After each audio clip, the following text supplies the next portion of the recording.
বরিশালগামী লঞ্চের ছাদ থেকে এবার অজ্ঞাত যুবকের লাশ উদ্ধার, মোটিভ উদ্ঘাটন ও হত্যাকারীদের ধরার চেষ্টা চলছে বলছে পুলিশ।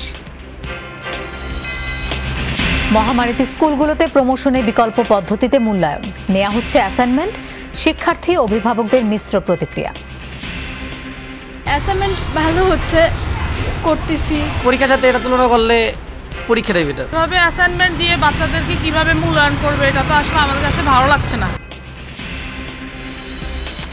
ফেসবুক লাইভে সাকিবকে হত্যার হুমকিদাতা মোহসিনকে ধরতে সিলেটে রাতভর অভিযান, ডিজিটাল নিরাপত্তা আইনে মামলা দায়ের।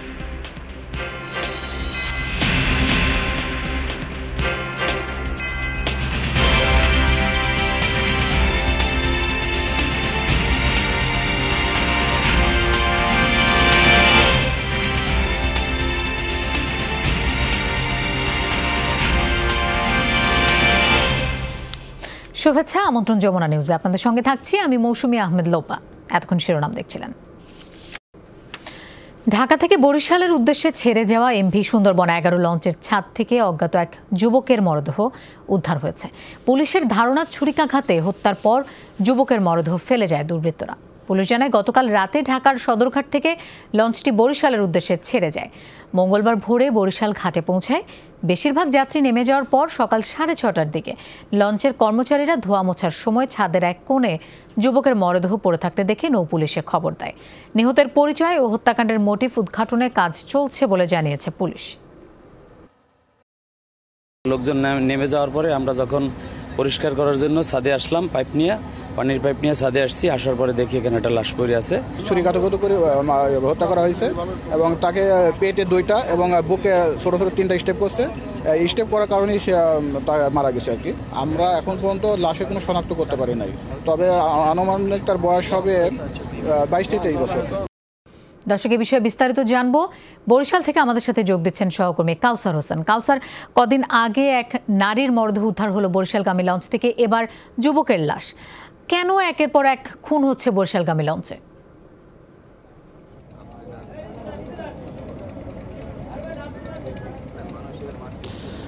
লোপাজ সকালেই কিন্তু ঢাকা বরিশাল রুটের সুন্দরবন 11 লঞ্চ থেকে যুবকের লাশ উদ্ধার হয়েছে এবং এই ঘটনা কিন্তু ঢাকা বরিশাল রুটের লঞ্চগুলোতে বছরে একাধিক আসলে এই হত্যাকাণ্ডের ঘটনা ঘটে এবং এই হত্যাকাণ্ডের ব্যাপারে যারা বিশেষজ্ঞ রয়েছে, আইন শৃঙ্খলা রক্ষাকারী বাহিনীর গোয়েন্দা সংস্থা যারা রয়েছেন, তারা কিন্তু বলছেন যে আসলে বাস বা প্লেনে আসলে যাত্রী সীমিত থাকে এবং তাদের পরিচয় আইডেন্টি আসলে বের করা যায় এবং লঞ্চগুলোতে কিন্তু একবারই 1,500-2,000 যাত্রী আসলে আসা যাওয়া করে এবং এই আসলে যারা কেবিনের যাত্রী তাদের আসলে পরিচয় নিশ্চিত করা গেলেও যারা ডেকের যাত্রী রয়েছেন তাদের পরিচয় নিশ্চিত করা যায় না।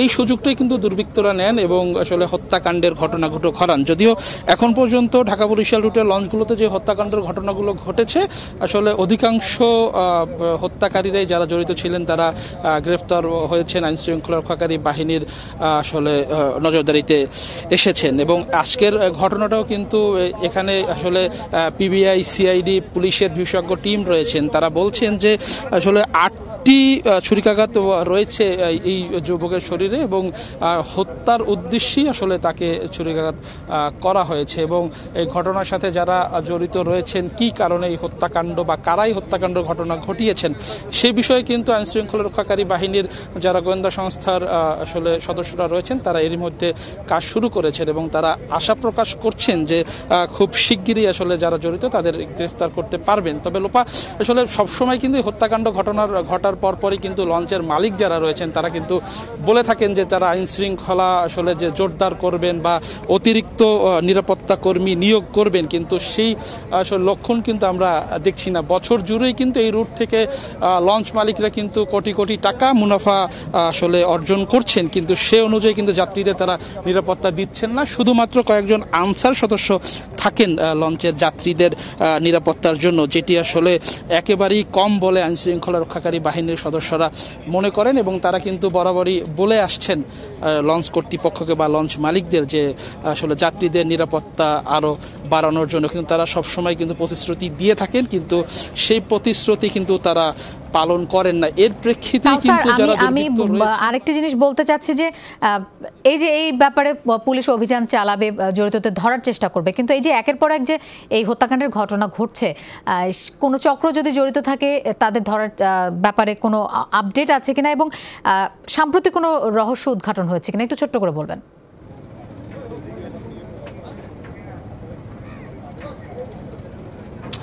লোপা, বেশ কিছুদিন আগেও কিন্তু একটি হত্যাকাণ্ডের ঘটনা ঘটেছিল। একজন নারীর লাশ উদ্ধার হয়েছিল এবং কিছুদিনের মধ্যেই কিন্তু তাকে গ্রেফতার করা হয়েছিল এবং আমরা জানতে পেরেছিলাম যে আসলে যিনি হত্যাকাণ্ড ঘটিয়েছিলেন তিনি সেই নারীর আসলে তালাকপ্রাপ্ত স্বামী। এবং যারা এই হত্যাকাণ্ড ঘটাচ্ছেন তারা কিন্তু আসলে নির্দিষ্ট কোনো চক্র নয়, কারণ ঢাকা বরিশাল রুটে কিন্তু ছিনতাইয়ের কোনো ঘটনা লঞ্চে আমরা আসলে ঘটতে দেখিনি বা ছিনতাইকারীর হাতে কাউকে আসলে হত্যা হতে দেখিনি। আসলে নির্দিষ্ট কোনো চক্র নয়, এরা পৃথকভাবেই এই ঘটনাটা ঘটে এবং আইন শৃঙ্খলা রক্ষাকারী বাহিনী কিন্তু আসলে তদন্তের মাধ্যমেই তাদেরকে গ্রেফতার করে এবং তারা আশা প্রকাশ করছেন এই ঘটনা যারা ঘটিয়েছেন বা যারা জড়িত রয়েছেন তাদেরকে আসলে খুব শিগগিরই তারা গ্রেফতার করতে পারবেন। লোপা, কাউসার, আপনাকে ধন্যবাদ আমাদের সাথে যোগ দেওয়ার জন্য। ষষ্ঠ শ্রেণী থেকে নবম শ্রেণীর শিক্ষার্থীদের পরবর্তী শ্রেণীতে উন্নীত করার জন্য পরীক্ষা ছাড়া বিষয়ভিত্তিক অ্যাসাইনমেন্ট নিচ্ছে স্কুলগুলো। এ বিষয়ে মিশ্র প্রতিক্রিয়া আছে শিক্ষার্থী আর অভিভাবকদের মধ্যে। কেউ বলছেন এটা মোটেও ভালো পদ্ধতি নয়, আবার কেউ এটাকে বিকল্প হিসেবে উত্তম মনে করছেন। শিক্ষকরা বলছেন অ্যাসাইনমেন্টের মতো নতুন ইস্যুতে অভ্যস্ত হচ্ছে শিক্ষার্থীরা। আপৎকালীন পদ্ধতি হিসেবে এই উদ্যোগ ভালোই মনে করছেন শিক্ষাবিদরা। মতিঝিল মডেল স্কুলে গিয়ে দেখা গেল শিক্ষার্থী ও অভিভাবকরা স্কুলে এসে নির্ধারিত অ্যাসাইনমেন্ট জমা দিচ্ছেন। স্কুলের বকেয়া ফি পরিশোধ করেই এই বিকল্প মূল্যায়ন প্রক্রিয়ায় অংশ নিচ্ছেন শিক্ষার্থীরা। পরীক্ষা এক্সামটা হইতো তাহলে ভালো হতো। তো পরীক্ষার সাথে এটা তুলনা করলে পরীক্ষাটাই বেটার। এটা একটা ভালো পদক্ষেপ, মানে স্কুলের সাথে বাচ্চাদের একটা সম্পর্ক হলো। বাচ্চারা এটা নিয়ে সন্তুষ্ট না যে আমাদের রুলটা কিভাবে হবে, অ্যাসাইনমেন্টের মাধ্যমে নাকি মূল্যায়ন করা হবে, তো এটা আমরা কেউই চাইতেছি না। ভিকারুন্নিসা নুন স্কুলেও একই চিত্র। নিয়মিত অ্যাসাইনমেন্ট জমা দেওয়া হচ্ছে। এই পদ্ধতিতে পরবর্তী শ্রেণীতে রোল কিভাবে ঠিক হবে তা নিয়ে রয়েছে সংশয়। পরীক্ষা হলেই ভালো লাগতো আসলে, এভাবে অ্যাসাইনমেন্ট দিয়ে বাচ্চাদেরকে কিভাবে মূল্যায়ন করবে এটা তো আসলে আমাদের কাছে ভালো লাগছে না। আসলে মনে হয় পরীক্ষাটা হলেই ভালো হতো। যেহেতু পরীক্ষা হচ্ছে না সেহেতু আমি মনে করি যে এটা খারাপ না, এই প্ল্যানটা ভালোই হয়েছে সরকারের জন্য। এটা দেওয়ার ফলে একটা লাভ তো হলোই। অ্যাসাইনমেন্ট ভালো হচ্ছে, করতেছি, জমা দিচ্ছি। শিক্ষার্থীদের অনেকে নানা কারণে শহর ছেড়েছেন। তাদের অ্যাসাইনমেন্ট জমা নিতে বিকল্প ব্যবস্থা রাখা হয়েছে বলে জানান শিক্ষকরা। যেমন আমার কুষ্টিয়া থেকে একটা স্টুডেন্ট আমাকে ফোন করলো যে স্যার আমি কি করব, তুমি কুরিয়ারের মাধ্যমে পাঠিয়ে দাও অথবা ইমেলে পাঠিয়ে দাও, এই সুযোগটা আছে। এখন এইভাবে আমরা চেষ্টা করছি, যা তাতে একটু সাড়া পাচ্ছি। এই অ্যাসাইনমেন্ট পদ্ধতি আগামীর শিক্ষা জীবনে রাখার কথাও ভাবছে মাওসি। এই অ্যাসাইনমেন্টের মাধ্যমে আমরা সেই মুখস্থ প্রবণতা থেকে সরে আসতে পারব। গ্রামের স্কুলগুলো কিন্তু খুব চেষ্টা করছে এবং শিক্ষার্থীরাও চেষ্টা করছে, এই অ্যাসাইনমেন্টগুলো লিখছে এবং জমা দিচ্ছে। দুর্বলতা এবং সবলতাগুলো তারা মার্ক করে দেবে। করোনা লেখাপড়ার স্বাভাবিক পথ বন্ধ করে দেওয়ায় আপৎকালীন হিসাবে নতুন এই পদ্ধতি ঠিক আছে বলে মনে করেন শিক্ষাবিদরা। বিকল্প একটা ভাবা আমাদের খুবই প্রয়োজন ছিল। এই বিকল্পটি হয়তো আমাদের আগামীতে এগিয়ে যেতে কিছুটা সহায়তা করবে। যত শীঘ্র সম্ভব আমরা শিক্ষা প্রতিষ্ঠানে ফিরতে পারবো ততই আমাদের শিক্ষার্থীদের জন্য মঙ্গল হবে। ডিসেম্বরের মাঝামাঝি পর্যন্ত অ্যাসাইনমেন্টগুলো জমা নিয়ে সংরক্ষণ করে এবং তা মূল্যায়ন কার্যক্রম শেষ করতে হবে স্কুলগুলোকে। নুনবী সরকার, যমুনা নিউজ, ঢাকা। ফেসবুক লাইভে সাকিব আল হাসানকে হত্যার হুমকি দেয়া যুবক মহসিন তালুকদারকে গ্রেফতারে রাতভর অভিযান চালিয়েছে সিলেট মেট্রোপলিটন পুলিশ ও র্যাব। গতকাল রাতে মহসিনের বাড়ি জালালাবাদ থানার মইয়ারচর এলাকা ছাড়াও কয়েকটি জায়গায় পুলিশ তল্লাশি চালায়, কিন্তু অভিযুক্তকে পাওয়া যায়নি। মহসিনের বিরুদ্ধে গতকাল রাতে আইসিটি আইনে মামলা দায়ের করে পুলিশ। সোমবার দিবাগত রাত 12টা 6 ফেসবুক লাইভে এসে সাকিব আল হাসানকে গলা কেটে হত্যার ঘোষণা দেন ওই যুবক। মহসিন তালুকদার নামের একটি ফেসবুক আইডি থেকে এই ঘোষণা দেওয়া হয়। সোমবার ভোরে আবারও লাইভে এসে মহসিন তালুকদার নামের ওই যুবক তার দেয়া আগের বক্তব্যের জন্য দুঃখ প্রকাশ করেন। ফেসবুক লাইভে এসে একটি ছেলে মহসিন তালুকদার সে ধারালো অস্ত্র উঁচিয়ে যে সমস্ত অশ্লীল কথা এবং তার প্রাণনাশের হুমকি দিয়েছে। এই অপরাধীকে পুলিশ আইনানুগ ব্যবস্থা নিবে, জিরো টলারেন্সে নিবে। এখানে আপনার আইসিটি অ্যাক্টের মামলা রয়েছে এবং সংশ্লিষ্ট ধারায় অপরাধ আমলে নিয়ে মামলা শীঘ্র রুজু হবে। দর্শক, আপনারা জানেন যে গতকাল রাজধানীর মহানগর দায়রা জজ আদালতে আগুনের ঘটনা ঘটেছে। সেখানকার আজকের অবস্থা আমরা জানবো। সরাসরি আমাদের সাথে যোগ দিচ্ছেন সহকর্মী আখলাকুস সাফা। সাফা, এজলাস তো পড়ে গেছে, এই এজলাসে কবে নাগাদ কাজ শুরু করা যাবে বা আদালতের কার্যক্রম কিভাবে চলছে?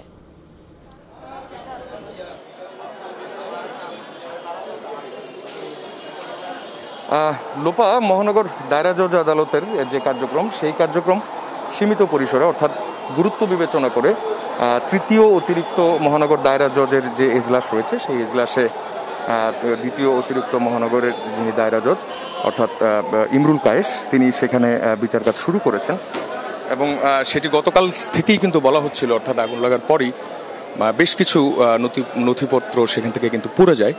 পুড়ে যাওয়ার পর কিন্তু তখনই এই আদালতের যিনি এসপিপি ছিলেন, অর্থাৎ অতিরিক্ত যিনি পাবলিক প্রসিকিউটর, তিনি কিন্তু যে বিষয়টি বলেছেন যে পুরনো এবং নিষ্পত্তি হওয়া মামলাগুলোর এখন পর্যন্ত নথি তারা এখন পর্যন্ত ধারণা করতে পেরেছেন সেগুলো গতকালকে পুড়ে গিয়েছিল। তবে চলমান যে মামলাগুলো রয়েছে, অর্থাৎ যে মামলাগুলো সাক্ষীতে রয়েছে অথবা যুক্তিতর্কে রয়েছে, সেই মামলাগুলোর যে নথিপত্রগুলো, সেই নথিপত্রগুলো তারা ঠিক সময় মতো এবং আগুন জ্বলা অবস্থাতেই তারা সেগুলো সেখান থেকে সরাতে পেরেছেন।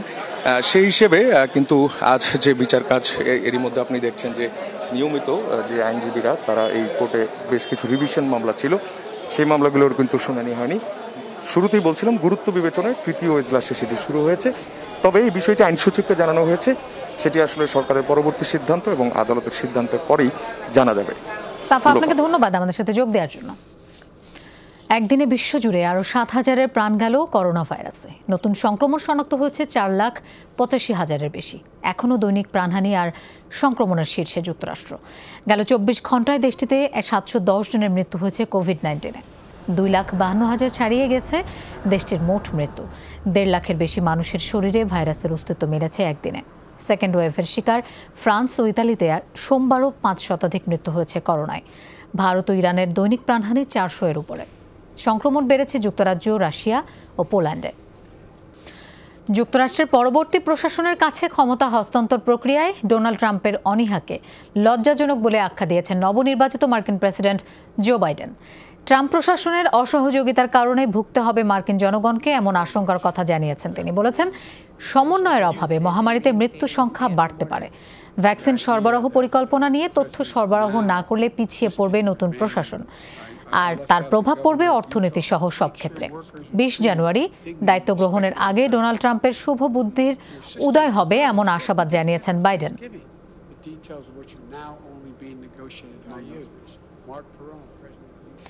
আফগানিস্তান ও ইরাক থেকে আরও সেনা প্রত্যাহার করতে যাচ্ছে যুক্তরাষ্ট্র। শিগগিরই এ বিষয়ে আনুষ্ঠানিক ঘোষণা দেবেন প্রেসিডেন্ট ডোনাল্ড ট্রাম্প। প্রতিরক্ষা বিভাগের বরাত দিয়ে মার্কিন গণমাধ্যম জানিয়েছে 15 জানুয়ারির আগেই শেষ হবে সেনা প্রত্যাহার। আফগানিস্তানে অবস্থানরত 5,000 সেনার মধ্যে থেকে 2,500 আর ইরাকে থাকা 3,000-এর মধ্যে 2,500 সেনাকে ফিরিয়ে নেওয়া হবে দেশে। তবে ডোনাল্ড ট্রাম্পের সেনা প্রত্যাহারের সিদ্ধান্তে সমালোচনা উঠেছে খোদ রিপাবলিকান শিবিরেই। সিনেটে সংখ্যাগরিষ্ঠ দলের নেতা মিচ ম্যাককনেলের দাবি, এ পদক্ষেপ সুযোগ করে দেবে জঙ্গিদের। তালেবানদের সাথে শান্তি চুক্তির অংশ হিসেবে চলতি বছর শুরুতে আফগানিস্তান থেকে সেনা প্রত্যাহার শুরু করে যুক্তরাষ্ট্র। গত সেপ্টেম্বরে ইরাক থেকে 1/3 বেশি সেনা প্রত্যাহারের কথা জানায় পেন্টাগন।